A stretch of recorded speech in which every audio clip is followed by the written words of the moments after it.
Okay, we are going to kick this video off today where we left off last time. Okay, so last time we successfully implemented our authentication flow, and now we are building out the core app user experience. I'm going to pull up Figma here while FlutterFlow kind of rebuilds and I get my test mode fired back up. Cool. So you should see my Figma wireframes. And today, actually, I saw a few videos about Figma AI, and I'm going to be making a video about that, posting it on YouTube later. But I'm really excited for Figma AI. And it's really timely that we're doing a lot of this stuff because Figma AI is coming out here soon. And a lot of the stuff that we teach is mostly about how you can use AI to accelerate, your app building process. So we are ready to implement this screen right here, which is the onboarding 6. Essentially, this is an opportunity for us to give our user a taste of what we have to offer them. Okay, so we're going to implement these screens today. Onboarding 6. I think we kind of switched these around. So let me rename these. So we're going to go onboarding 2. This is going to be called onboarding 3. Onboarding 3 with the state recording in progress. Onboarding 4. We can call these summary 1. That's cool. Okay, cool. So our goal today, everybody, is to get 1, 2, 3, 4, 5, 6 screens implemented. And we're going to try to move as fast as we can so we can get to making money. Cool. Let's roll.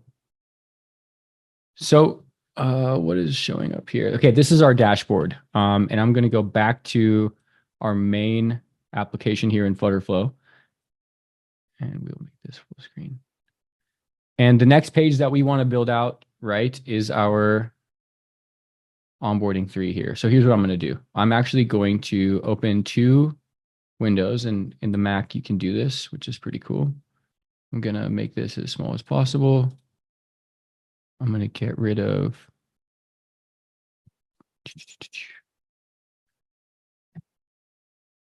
oh no, I need that back now.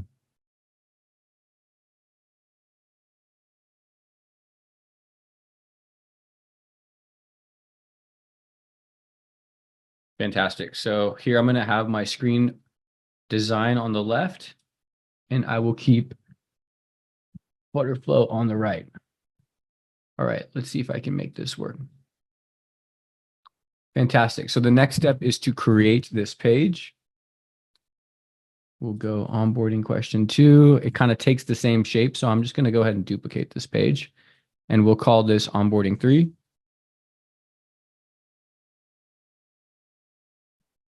Okay.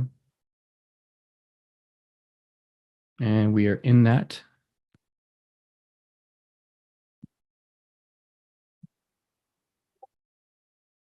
Let's try a quick exercise. And then I'll copy whatever this has to say.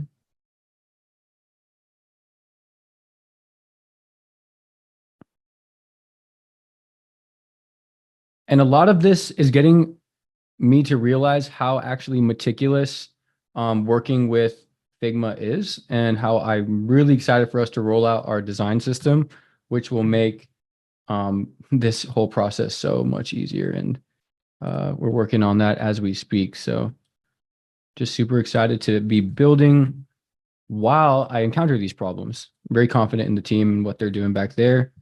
And I know that this work isn't going to waste, because while I build this out, we are building out the design system in tandem with me. And so I'm going back to the team pretty much every time I'm done with these live streams. And we are using that feedback to drive the development of our design system. Okay. So here, what I'm going to do is I'm actually going to make a template. I'm going to make a template that can hold one of these purple cards, because we're going to need it, right? So I'll say container. I'll drop this container here. I'm going to make this container 100% width, and for now, we'll just say 100%, not 100% height. We'll just let the height go auto. We'll say 100 pixels.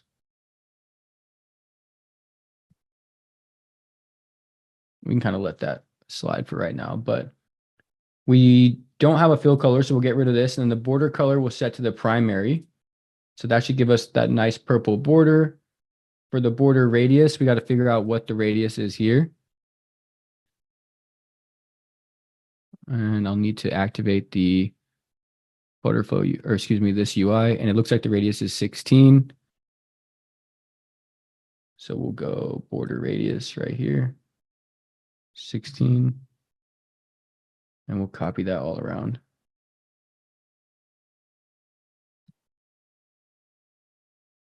Good. So we got that. And we'll increase the border width to 2, try to give it some more personality. And then here in the container itself, so we have this container and a column. We're going to tell this column, hey, column, like, don't let things go too far outside. We'll add some padding here. Fantastic. So now let's build out the introduction challenge.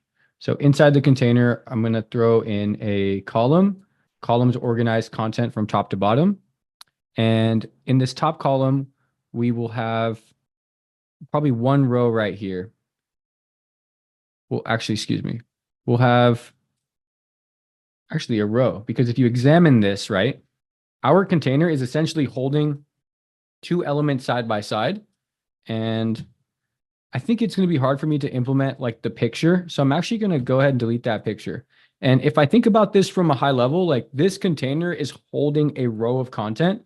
So I'm actually not going to add a column here. I'm going to add a row. And remember, column holds content from top to bottom, and row holds content from left to right. So I'm going to throw a row in right here.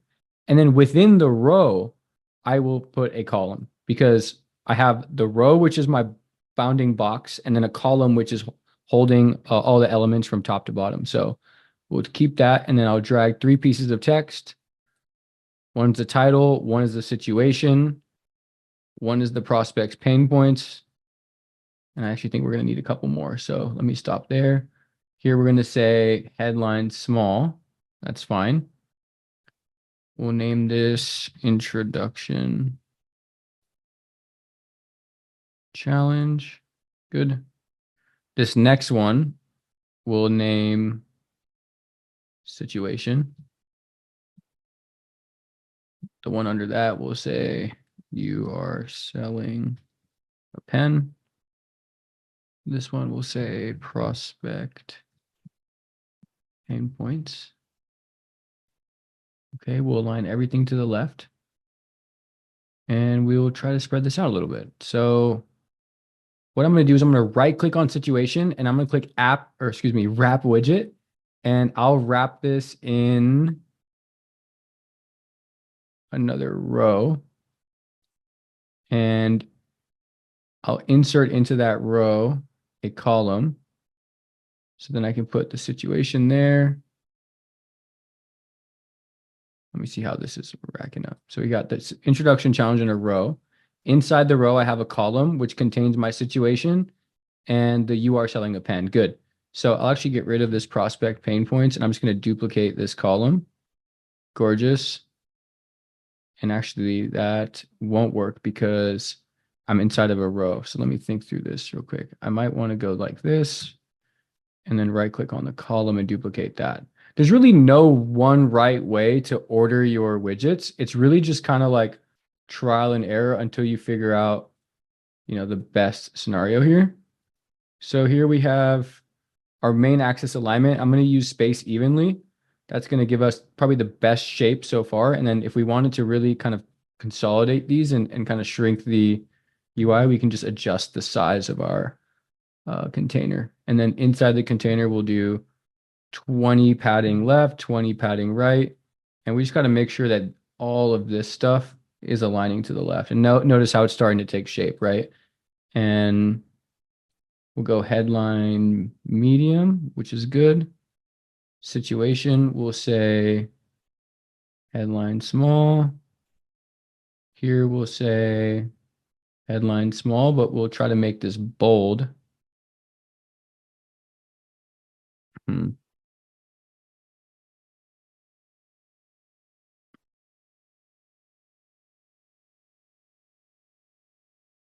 kind of actually like it the way it is here. So we'll go situation, we'll set it to bold. And then this we will set to normal. We can kind of keep track of which is which. So bold. This font size is 18. This font size is 14. Probably adjust them all to 16. 18 is a little too big for me. 16 and 16. Good, good, good. And then here we'll say pain points.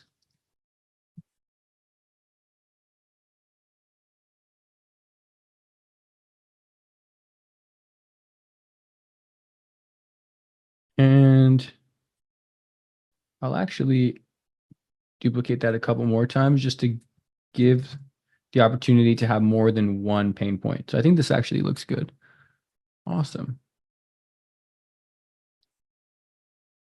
And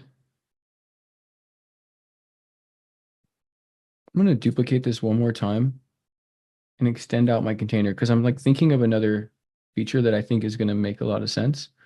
I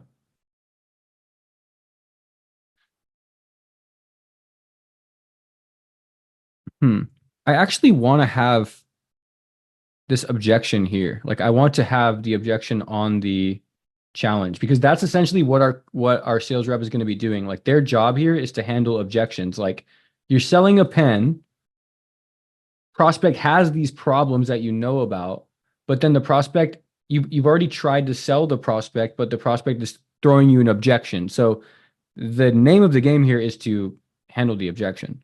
So I think that's what we should do, right? I think that makes the most sense. So here's what I'll do. I'll just first right click here, save as template, and I'm going to call this card purple outline. That way I at least have a template that I can reuse for this like purple outlined card. Awesome. Then I'll just duplicate it. I'll wrap it in a column so that it orders top to bottom. Okay. This column,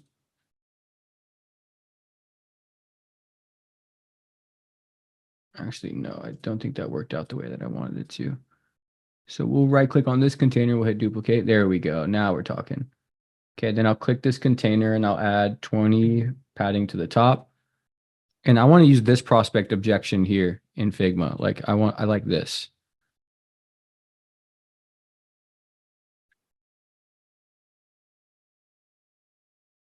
And I think we designed that screen after, so that's probably why it didn't make it there. I'm going to copy this, Command C. And paste it here.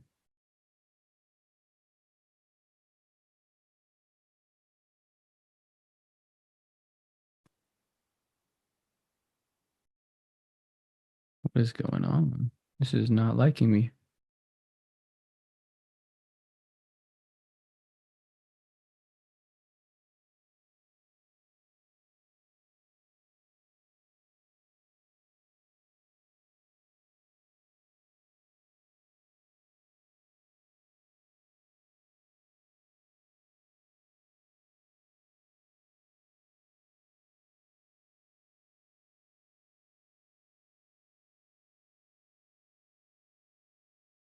Let's see what's going on here. There's something that's messing all this up. So we have this frame. I don't really like how it's wrapped in that. Let me get rid of this. Oh, but that was the frame that had the, what is going on over here? Subscription.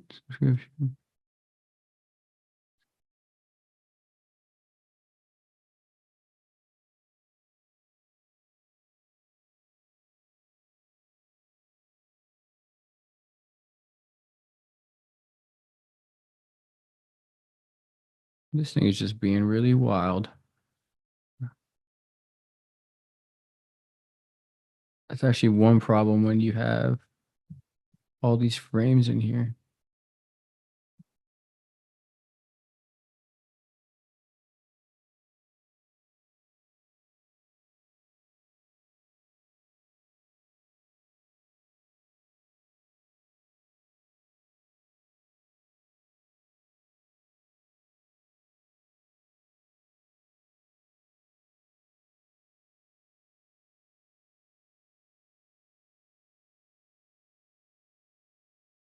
Wow, that is so strange. This is the weirdest screen I've ever seen unfold.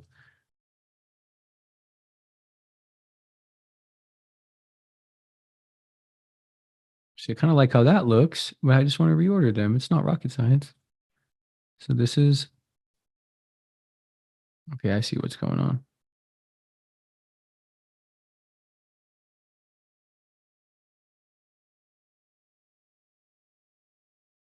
There we go.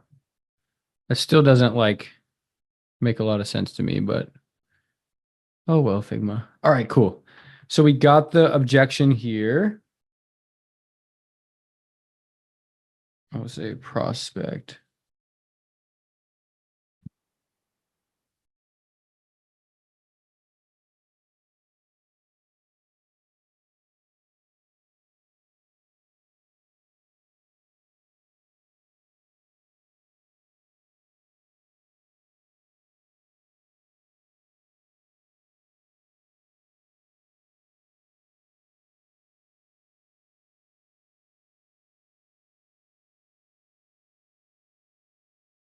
Then we will reduce the height of this because we don't have as much stuff. And then we'll align everything inside of this to be center. Very good. Now we'll say prospect objection, headline, medium. That's fine, I guess. And then this container, we're going to use the error. Good. And then we'll just set something like, why should I use this when I can computer to write my ebook? And we'll populate this data like later. I'm just giving it some like dummy data. Column.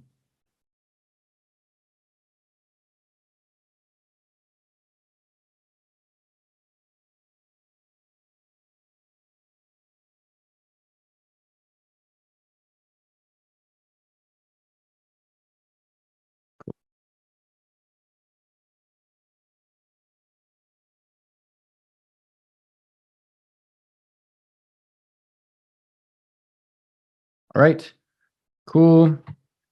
The next step is to just throw our button on there. And I remember last time we created a template for the button. And we don't want a component, we want a template. So we'll say primary button. Let's right click, insert widget, templates, primary button. Beautiful. And then for the icon on this button, we can just say voice, or we'll say mic. There we go. Boom. And I think we can change the direction or not, but that's fine. I'm not too worried about it. Okay, cool. We got this working. Let's say complete your first sales.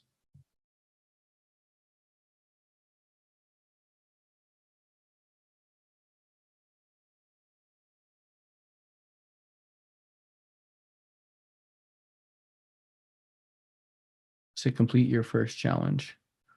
All right, and we'll keep it this way for now. All right, beautiful. All right, so we got the initial page here. That's good. All right, let me just kind of think through this.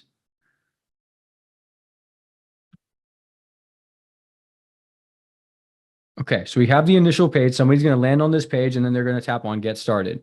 Once they tap on get started, we then want to show them, we then want to turn the state into a state where they can start recording, right? I will likely wait to do that for the time being, just because we will implement like the recording widget, and I'm curious to know how the recording widget state's going to work. So I'm going to pass on that for the time being until we actually incorporate the recording logic. So for now, let's move to the next page where we will actually just pretend that we processed the recording and now we are processing the answer, which is the loading page. Okay, so let's go to onboarding 4. I'll say processing submission. Okay. And we'll just simplify this page a bunch. We'll align everything in this page middle.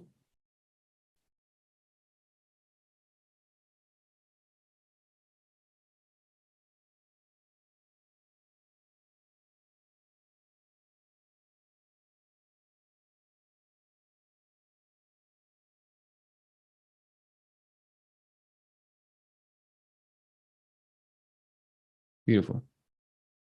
We'll add a image at the top. And we just want a nice loading wheel. One thing we could do is a Lottie. Let me show you guys how Lotties work. We can type the word Lottie here, Lottie animation, and drag it. Lotties are essentially a type of animation, and you can go to lottiefiles.com and find all the Lotties here, pretty much like anything that you could ever dream of. My RAM is getting very mad at me. Let me clear some.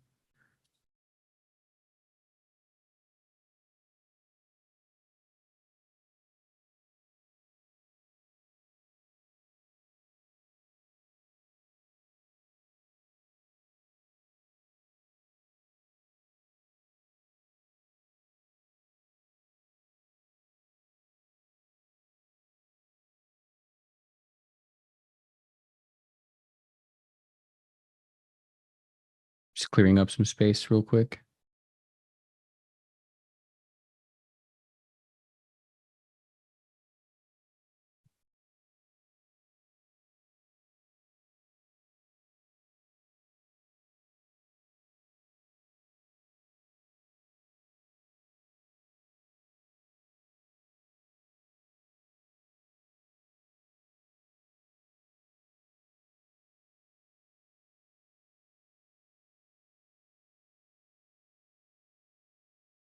Bear with me one moment here.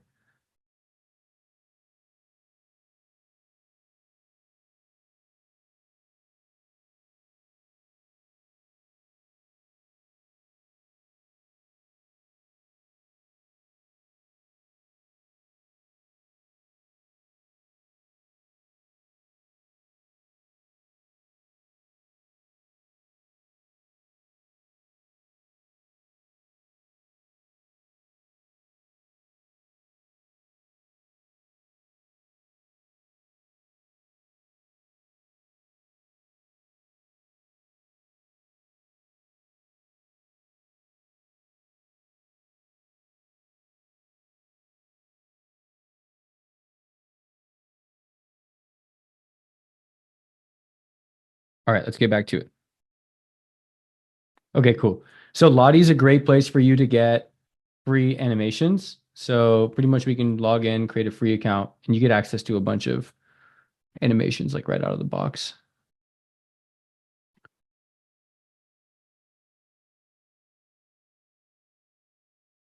Gorgeous.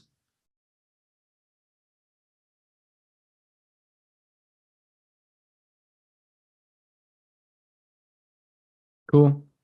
So we can pretty much look up anything. We can say like money bag, and we might be able to find an animation. Let's just say money.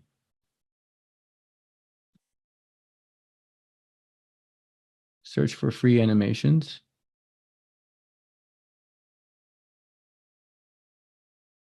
And a lot of these are premium now. They used to be all free, or most of them are free.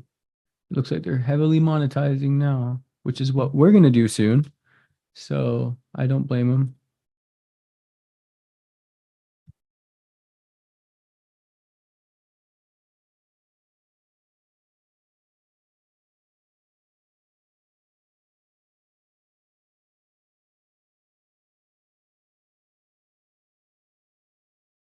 I just want a really simple Lottie animation.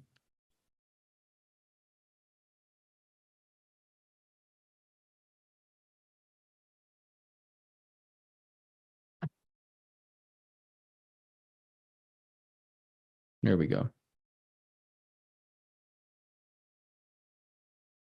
I kind of like this guy. Oh, he's making it rain on a credit card. Let's download this one.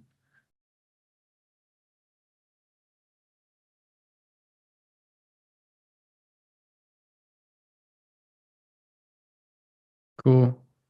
We'll just download this Lottie. And Lotties are just JSON files, which is why they're so cool. Like they're not like GIFs or anything like that. They're just pieces of JSON that software can parse and understand. So cool. We'll go Lottie, asset, upload Lottie animation, and I'll go downloads. Aha, and we got it. So now here's what I'll say. I'll say,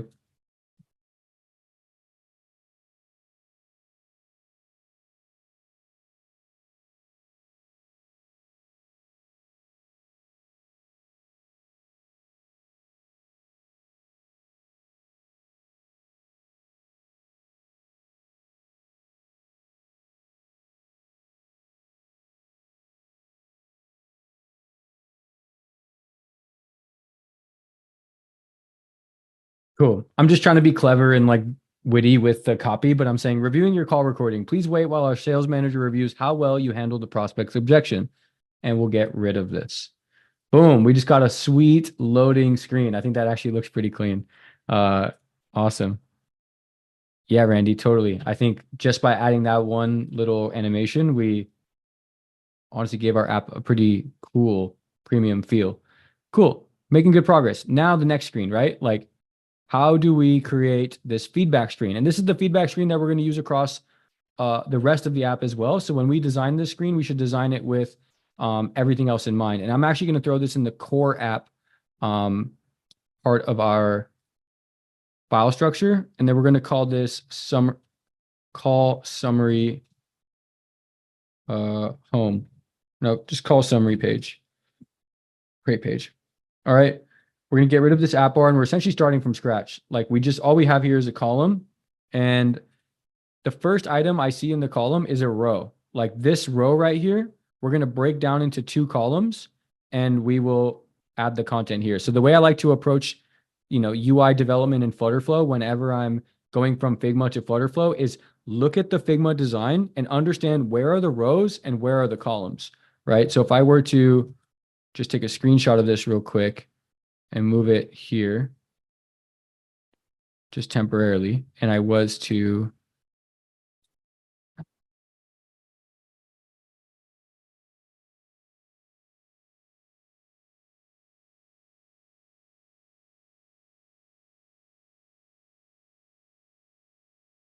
I'm just trying to get clever here for a second. Say I went stroke red 10 and then remove the fill. Watch this. The way I like to think about things is, okay, where are the rows and where are the columns? Well, first off, I think there's a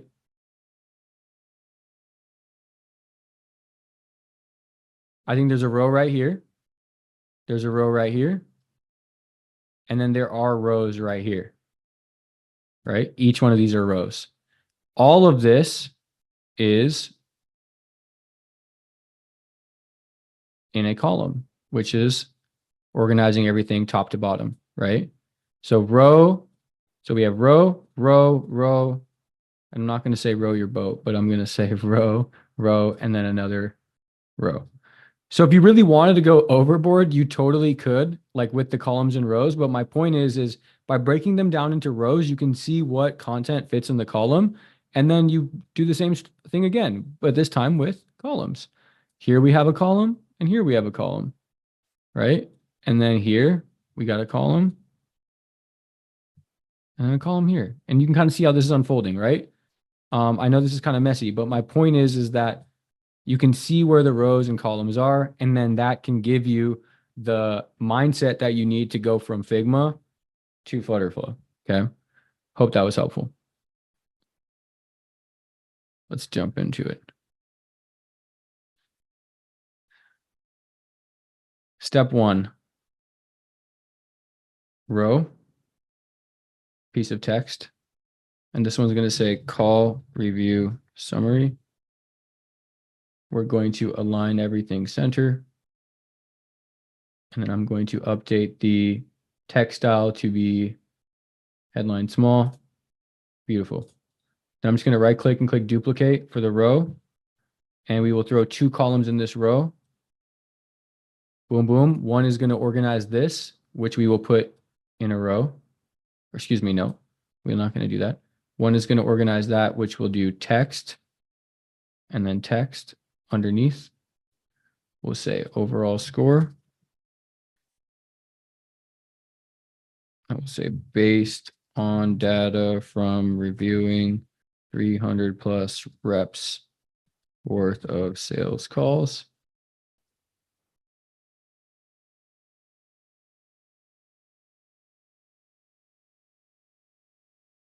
Okay.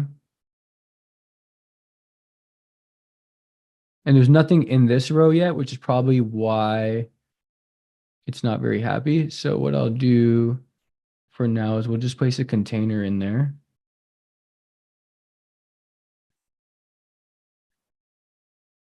And then I'll adjust the expansion on this, align everything to the left.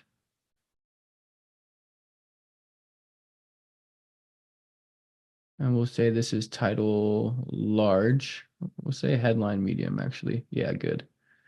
And then in that row, we'll add, well, actually not in the row. I want the whole column to have 20 pixels of padding on the left and 20 pixels of padding on the right. That's pretty standard in the app world, like 20 pixels worth of padding on the left and right margins. And that's why I try to stick in the same units. And I recommend you guys do that too. Like try to do units of 10, 20 at a time. Don't do like 15 here, 12 there. Like it's just a really easy thing to do, especially as you develop habits. Like you don't want to accidentally try too many different like values. Just stick to one value, like 10 or 20.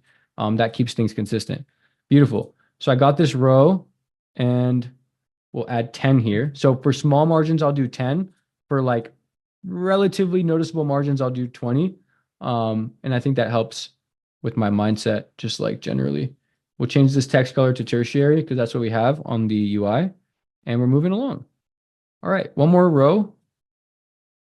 And this is going to hold our tabs. I haven't worked with tabs in a while, so I might struggle here for a second, but we need to incorporate tabs. And we'll say tab bar. I think this is actually a really good time to try out our super brain. Let me pull it up.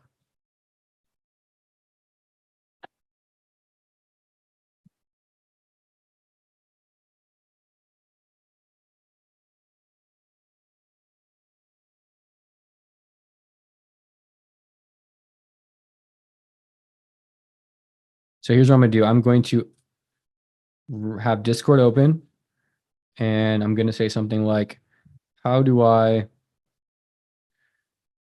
create a tabbed view in FlutterFlow where I have two tabs and they both open different container UIs?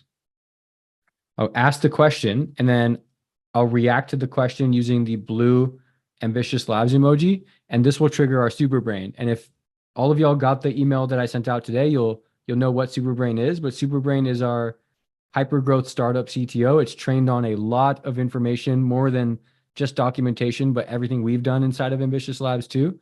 And so here it says creating a tab view in FlutterFlow. It's pretty straightforward. Add tab bar widget, open the UI builder and find the tab bar, drag it onto your canvas. It comes with 3 tabs by default.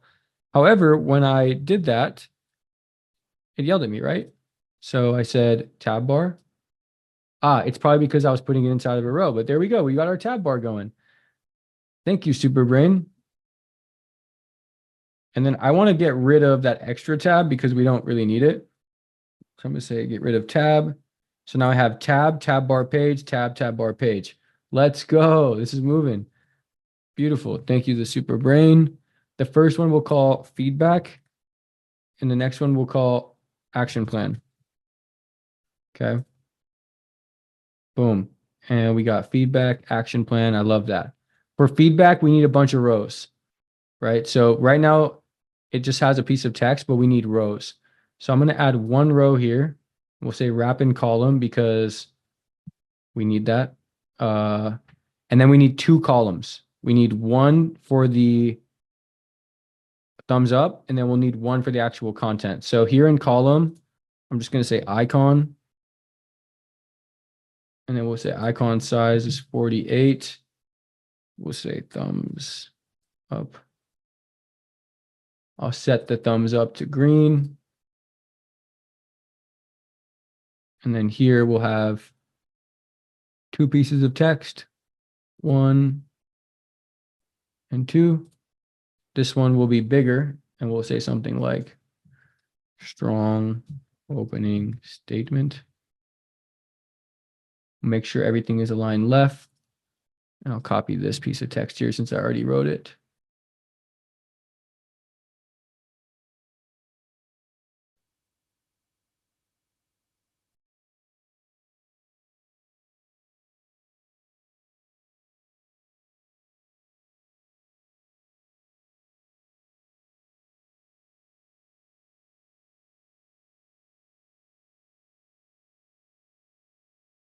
I'll see how this works for now. And then inside the row, we'll do 10 and 10 just to make that a little bit bigger. Yeah, looks good. I want more padding here. And I think, and I'm not going to put 10. I'm probably going to do 5. And then this, I want to make a little bit bigger. I'm going to say 16.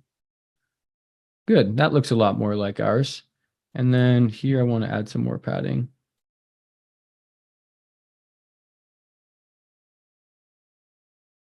There we go. I'm going to wrap this row in a list view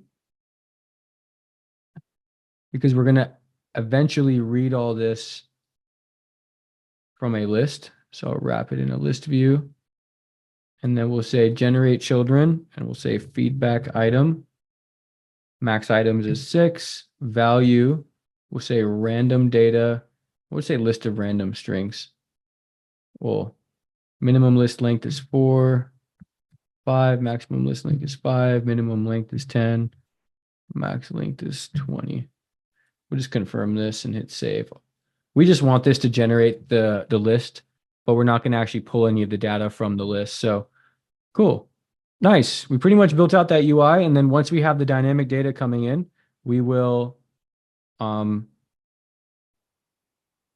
we have the dynamic data coming in, then we'll actually map the variables and values to this screen. Awesome. I'm pretty excited about how this is going. And then I'll grab this column, copy it,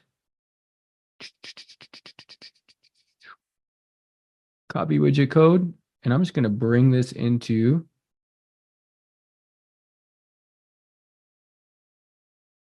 that didn't really work the way I wanted it to. Copy.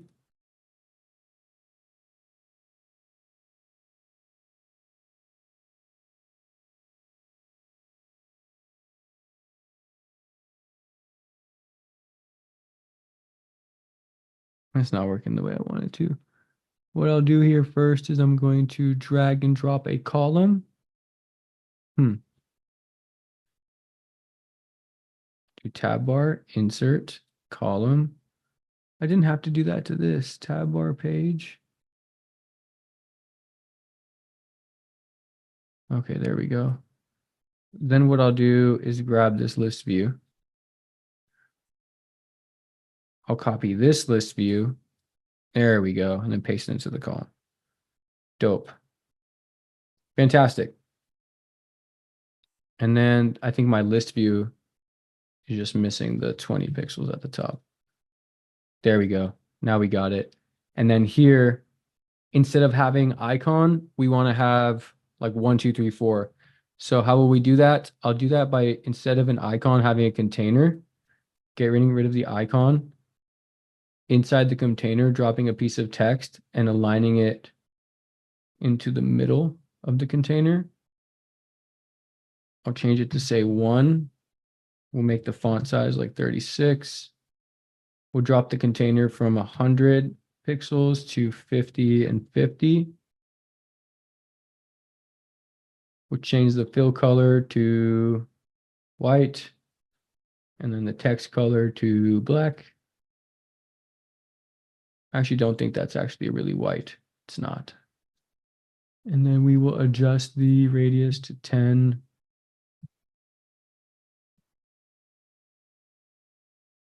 All right, now we got it. And like I said, we'll come back and actually map the real values. Phil says I have to delete the text. Yeah, from that was previous. And then we'll come back and learn how to do a score based on the data that we get. And it's probable that we will chisel some of this out. And I'm glad that we're working through some of this chiseling together. And the last step here is to do our paywall. We're making crazy good time today. And I'll actually add the paywall in my onboarding. I'm just gonna add page. Let's see if they have good paywalls that we can start from. Not PayPal, not PayPal, but paywall.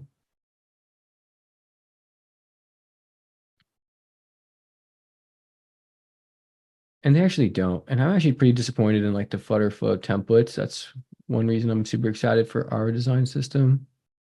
But until we have it, we got to make do with what we have, right? All right, let's just design it from scratch. Sometimes I just am fed up dealing with others. So right click, add page, create blank. Maybe let's try their create with AI, right? Let's try this out. Enter your prompt here to generate a page. I need design a simple paywall with the following content in order. First, output a headline that says become a top sales performer. Then on another row, output a purple outlined container that has a column inside of it with the following text elements: heading, price, a list of value propositions, and a button to continue purchase. Then outside of the container under it, show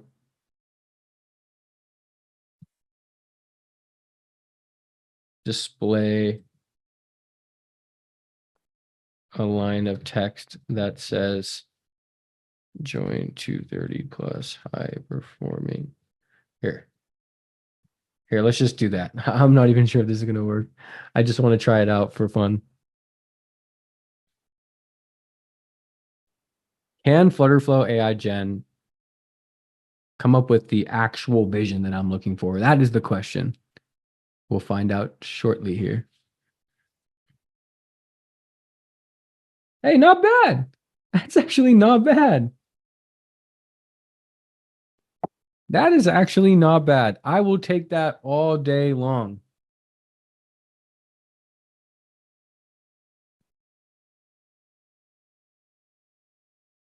I'll take that. I'm excited. Life is good. AI.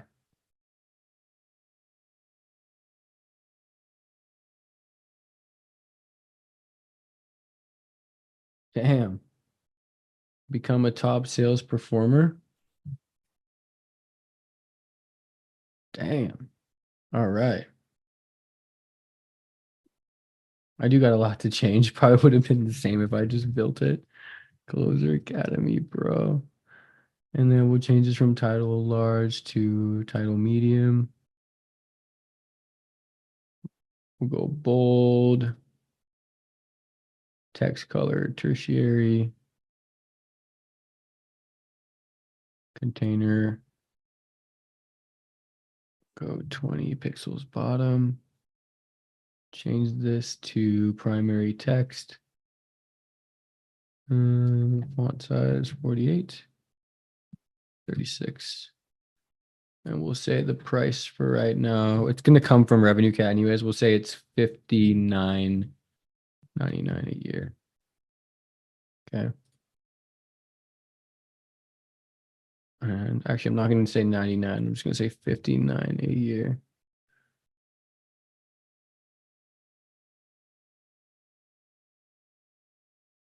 And I don't like how all these texts are just kind of hanging freely. I'm going to wrap it in a container, and then move all the text under that container.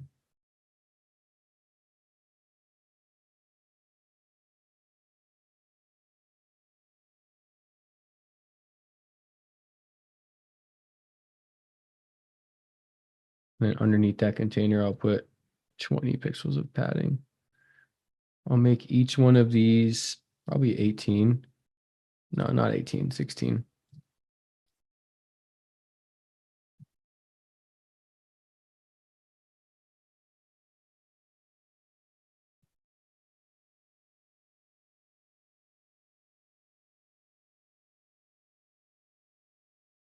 And then I'm not sure why this kind of looks like it has, yeah, the padding was bad. And then we'll say continue here, not continue purchase, but I've A/B tested and I found that continue works the best.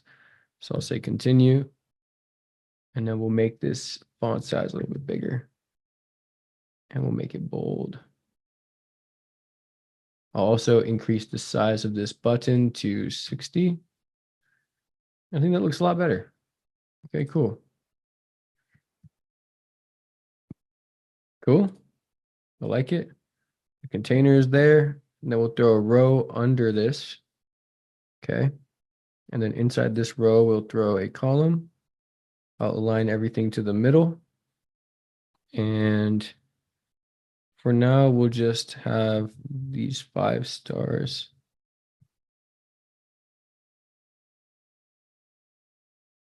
Well, you know what? We actually don't have a 5-star rating yet, so I'm not even sure if this is worth putting. I'd rather be honest here, and I'm sure we can generate some testimonials like by beta testing this with a couple people, and that's going to be the plan, right? Like, ideally, we will internally launch this. You guys will all use it. We'll test it with some people that we know, friends and family. We might post a link to beta testing this on YouTube, or we'll hold a session and we'll try to generate some testimonials. But like, I don't want to fake them right now. Like, I don't think that's the right move. I think it's better that we create real testimonials. And they don't have to be like people who pay. It has to be people who have used the product before and have found value in the product. That's not faking a testimonial. That's, you know, uh, that's generating a testimonial. Like, you're being genuine. Somebody has used this app and they have found value in it. Whether they paid or not is a different story. But I think too many people get caught up in like, what can you actually claim as a testimonial?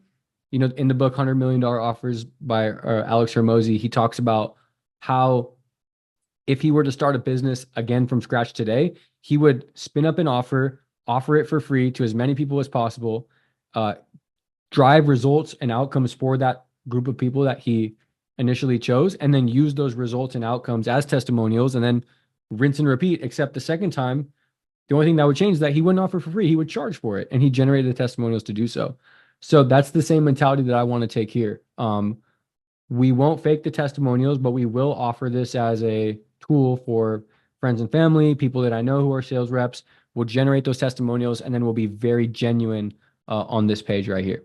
So that being said, I'm just not going to add anything right now except for 2 links, terms and privacy policy. I'll just throw that in a row and say terms of service. And here I'll say privacy policy. Okay. And then we'll set these to like alternate colors so that we'll set it to secondary text. And then I'll head over here, colors, secondary text. We'll change this to like a gray. Cool. That way it's kind of buried. Gorgeous. We crushed it. We got our paywall, but another thing that we need to do is give the prospect, or excuse me, give the person a way to get out of the paywall. I don't think it's fair when people don't do that. So I'm just going to add a quick row and have an icon at the top left, because strategically speaking, if you're holding your phone like this, like you can't really see, but if I'm holding my phone like this, it's easy for me to click something on the right side of my phone where it's closer to my thumb, but it's hard for me to go grab something that's at the top left, right? If I'm right-handed. And since most people are right-handed, we want to position buttons that we don't want them to click in places that are hard for them to click. So what we'll do is we'll put the X icon at the top left so that if somebody has an iPhone Pro Max like I do, like they would have to go and stretch across. Otherwise, it would be so much easier just to be like, oh, click, I'm going to exit out of this because it's so close to my thumb. Believe it or not, like these are the design decisions that I've made my whole career working as an app developer, and even at PrizePicks, where we built a very, very, very sticky app. We thought about button placements all the way down to like literally the nearest pixel. So I hope you find some value in that. And so that being said, we'll bury it up at the top. We'll put like 10 pixels at the bottom. And then we'll change this to an X, like a cancel. And then I will definitely want to change the color to be as close to like black as possible without making it look sketchy, so that we can kind of just hide it. You don't want people clicking on that. We want people clicking continue. So this is all about conversion rate optimization, which we'll talk about a lot more later. But cool. So we got pretty much all of our screens down, but it looks like there's some errors hanging out here, which I'll get rid of. Okay, cool. Awesome. So we got all of our screens down during the onboarding flow and the paywall. The next ones we got to do are the home pages. Let me think about how I want to approach this. Yeah, let's kind of set up the scaffold for the rest of the screens. I think that's a really good plan. So here's what we'll do. We'll go to our core app and we'll click home. I'm going to activate the navbar so that we can start building out like the rest of the tabs. Navbar is essentially your tabs, right? So I'm going to click show on navbar at the bottom right here on my homepage, which is pretty much saying, hey, show this screen as an item on your bottom tabs. And right now I'm seeing a big yellow error stating that navbar is currently off in app settings. So let's go over to navbar and click show. Okay. And then here it's saying Navbar requires at least 2 pages to have show on Navbar set. So I have one set, and see it's yelling at me. It says we need one more. So we said that we're going to have 3 pages on our Navbar. We're going to have the home page where you can complete your challenge. We're going to have the middle page, which is a history of all your challenges, and then a profile page.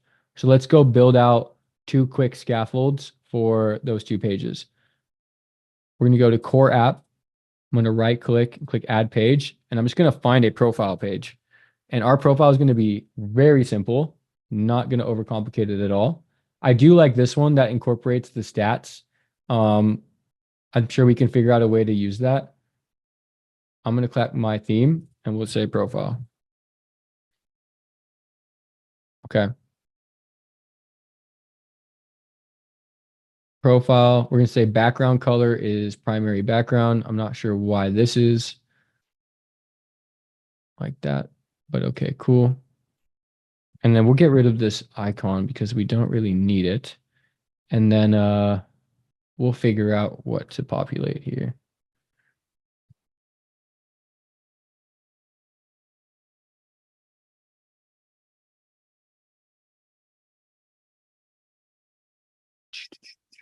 Text color.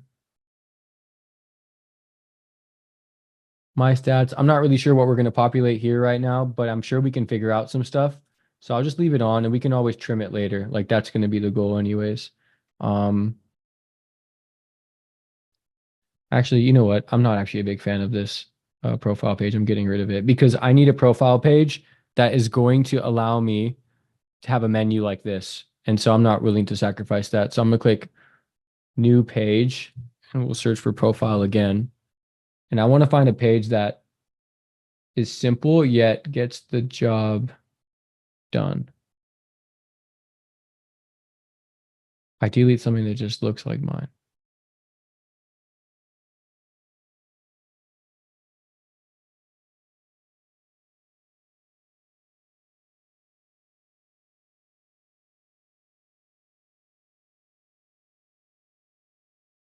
Let's do this one.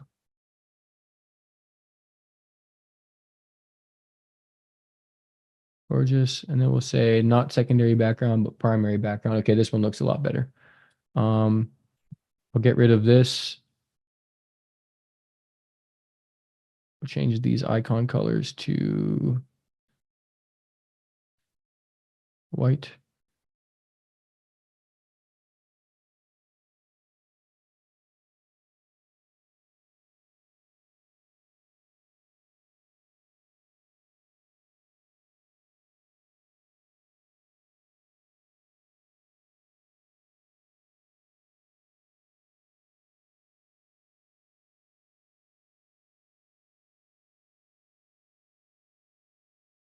We'll just call this menu.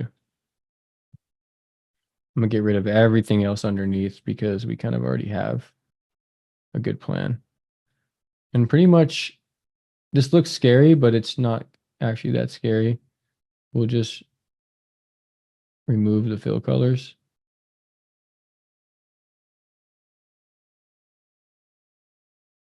And we'll remove these box shadows as well. All right, cool.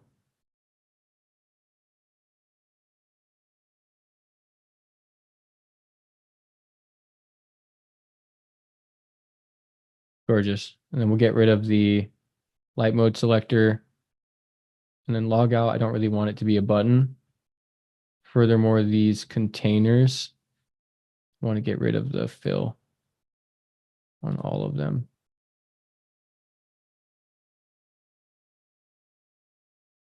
Yeah.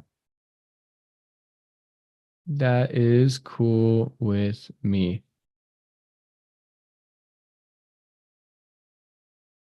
Yep, that's cool with me. Now I'll hit show on Navbar, and then we'll set this to a profile, or we'll say something like person. Yeah.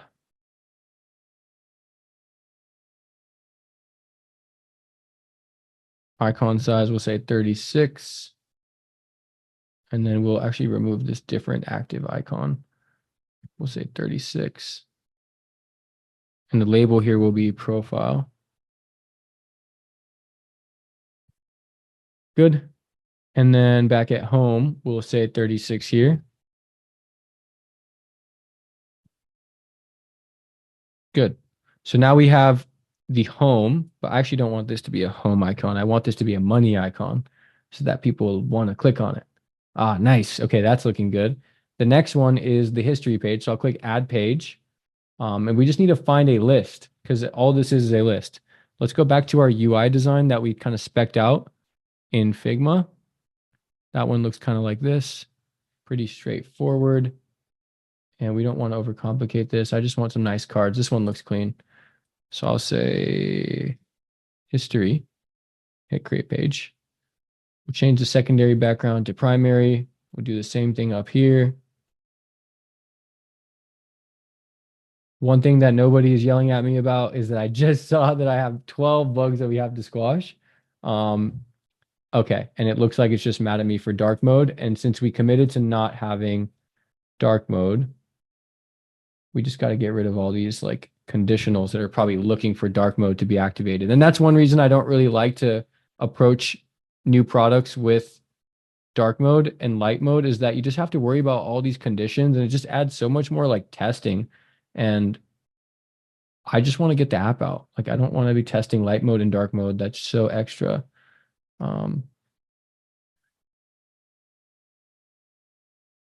And color is like one of those things that can totally like just destroy the trust in your user if like you have a color that looks bad or you forgot to set like light mode properties properly somewhere. Like there's just way too much risk of just losing your user's trust, and it's not worth doing that. We're working so hard and all these things are so meticulous that we just want to make it easy on ourselves. All right, cool. So I cleared those bugs. Fantastic. Awesome. Cool. And then we said history. So we'll go back to history. And then we'll say previous challenge submissions. Right here, we'll say below are your recent attempts.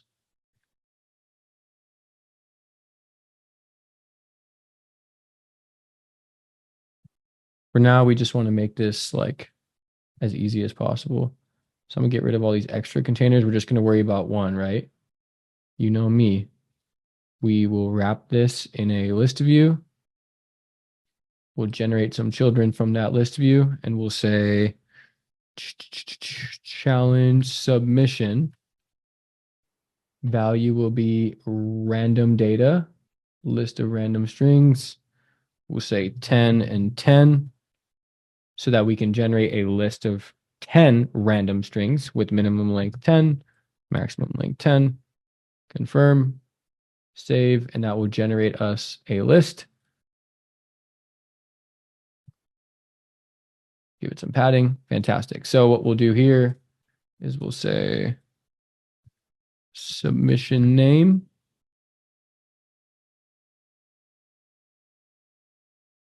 I'm actually not sure why it's staying purple. That's because it's a rich text. So we don't really want a rich text. I'll get rid of that. We just want to use 2 regular texts. So I'll duplicate these and I'll set that to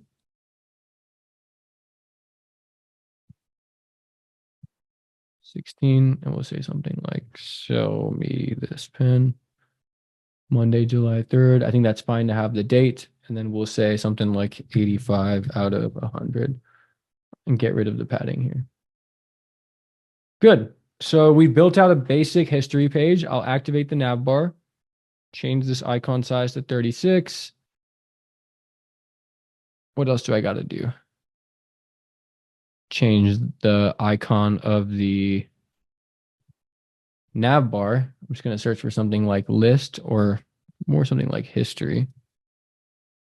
Yeah, I like that. Gorgeous. Then to rearrange the order of the navbar, we'll tap on settings. And then when you go to navbar, you'll actually see that here. So I'll just adjust this to say home, history, then profile. And that looks exactly like our Figma. So I'm really happy about that. And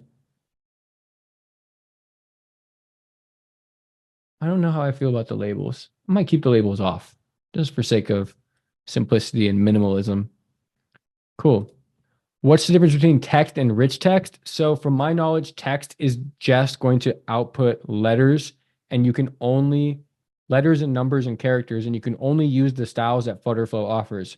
Rich text, I believe, allows you to format the text, and I think you can actually accept Markdown as one of the text rendering protocols.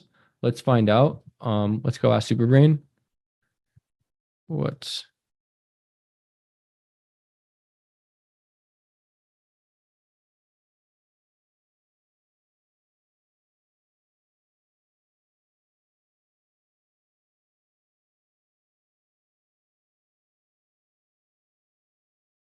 it doesn't know.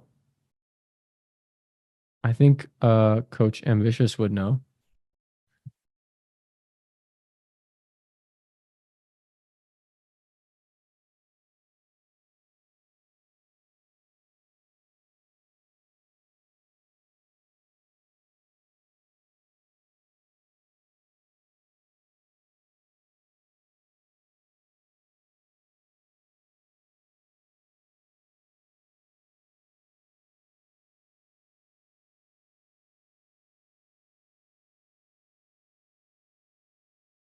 Okay.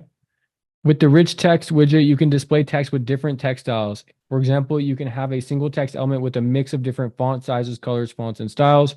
This widget allows you to create highly customized text displays where different parts of the text can have distinct formatting. The text widget in FlutterFlow is used for displaying simple text.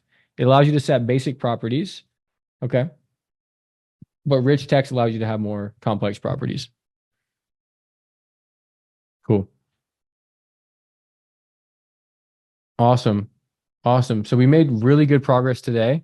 We got pretty much our entire app scaffold set up, and we have a little bit of work to do with the homepage itself, but I don't really want to keep building out UI. I think it's time to start like going through functionality.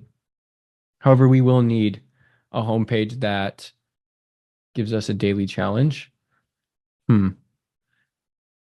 So let's strategize what the next thing is that we'll do in our next session. So we've built out this basic, initial flow that allows us to capture the recording. I think what we should do is finish the homepage user experience. And I think something that we keep like, or I keep going back and forth on is what is going to be that experience of the daily challenge. I think that's something we actually have to align on and commit to. So in the next session, we are going to create a hypothesis for what is that user experience going to be? What are we going to show the sales rep? How are we going to position them to complete the challenge? And then what is the challenge that they're going to complete, right? Are we happy with the ICP and the product and the prospect objection? And then tap to record your answer, right? Like, is this something that a sales rep will find valuable? We're going to find that out. What I might even do in the meantime of between this conversation today that we're having and then our next session is I might go interview a sales rep that I know and see what they think about this if I present it to them and ask them some open-ended questions. So potentially you might see me go do a customer interview and then we can post that customer interview as a video in the course. So I'll call it there for today. We're going to need a fresh head to tackle the homepage user experience because this is going to be the most sticky experience that we create. But I really want to get to functionality first thing next week. Yeah, we got to start working in Firestore and BuildShip and actually building out these APIs. I already have a DUNS number. That's something that is super important. I already have a DUNS number and my Apple App Store Connect account is already set up. So I'm not going to have to, file for a DUNS number, set up an Apple App Store account. So pretty much as we get this functionality going, we're going to build the revenue cat integration to actually monetize the app and we're going to get this thing out to the store. My goal is to have this 1 more week of development, 2 more weeks of development, and then the 3rd week of July, I want to be thinking about getting into the store and doing like our QA. So bear with me for 3 weeks. You made it through week 2. We got 3 more left to go. And I think we'll be at a really good spot. Thank you. I'll process the rest of these recordings right after today's session and get them posted into the dashboard for you guys to come back to. All right. Thank you so much. I'll catch you guys next session.